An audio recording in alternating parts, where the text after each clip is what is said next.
আজকের রেসিপি হচ্ছে চিংড়ি মাছ দিয়ে কুমড়োর তরকারি। তাই এই যে আমি চিংড়ি মাছগুলো আঁশ ছাড়িয়ে নিয়েছি, এটাকে আমি এখন ভাজবো। আর এটা হচ্ছে কুমড়োটাকে আমি কাটবো। এটা হচ্ছে বাঙালদের একটা প্রিয় খাদ্য, চিংড়ি মাছ দিয়ে কুমড়োর তরকারি। হেভি মানে টেস্টি, এবং বাঙালিরা খেয়ে মানে পাগল হয়ে যায় এটা। তা আমি এখন কুমড়োটা কাটবো আর চিংড়ি মাছটা ভাজবো। এই এই যে আমার কুমড়োগুলো কাটা হয়ে গেছে, সঙ্গে আমি সাইডে কতগুলো 3টে কাঁচা লঙ্কা চিড়ে রেখেছি, যেহেতু বেশি ঝাল আমার ভালো লাগবে না। আর ওদিকটা এদিকে করেছি, আর এদিকে হচ্ছে আমি চিংড়ি মাছগুলো ভেজে রেখেছি। এদিকে আমি কড়াইটা গরম দিয়েছি, এবার তেলটা গরম হয়েছে, এবার আমি রাঁধুনি ফোড়ন দেবো।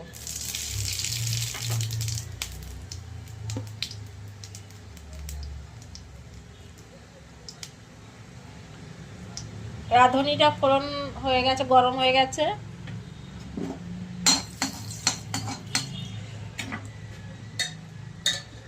এবার কুমড়োগুলো দিয়ে দিলাম।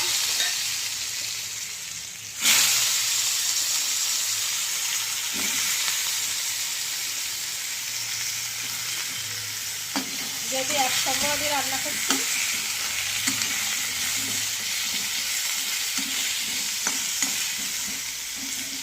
এবার দেব লবণ পরিমাণ মতন, এবার দেবো হলুদ। আমার বরের কথা আজকে খুব মনে পড়ছে। আমার বর এই কুমড়ো দিয়ে চিংড়ি মাছের তরকারিটা খুব পছন্দ, কিন্তু কাজের সূত্রে এখন বাইরে গেছে। আমার হাজব্যান্ডের খুব প্রিয় খাদ্য চিংড়ি মাছ দিয়ে কুমড়োর তরকারি। আর এই যে চিংড়িগুলো পাশে ভেজে রাখা চিংড়িগুলো দিয়ে দিলাম। এবার আমি কিছুক্ষণ নাড়াবো। আমার কুমড়োটা ভাজা হয়ে গেছে, চিংড়ি মাছ দিয়ে হালকা করে ভেজে নিয়েছি, নুন হলুদ দিয়ে লঙ্কা দিয়ে একবারে। এখন দেবো জল, কিন্তু কুমড়ো তো নরম তরকারি বলতে গেলে, ওই জন্য অল্প জল দিতে হবে। বেশ ওটা খুব ঝোলও হবে না, গা মাখা হবে। এবার আমি ঢেকে দেব। অবশেষে আমার হয়ে গেল কুমড়ো দিয়ে চিংড়ি মাছের তরকারি, যা বাঙালদের হেভি হেভি প্রিয় খাবার।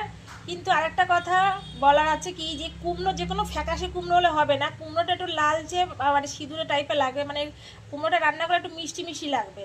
যেহেতু আমার বর এই কুমড়োটা মানে একদম পারফেক্ট কিনতে পারে, মানে বলতে গেলে 1 নাম্বারই। তা ও আজকে বাড়িতে নেই, যেহেতু অফিসের কাজে বাইরে গেছে। খুব মিস করছি, কারণ ওর খুব ফেভারিট খাবার এটা। আর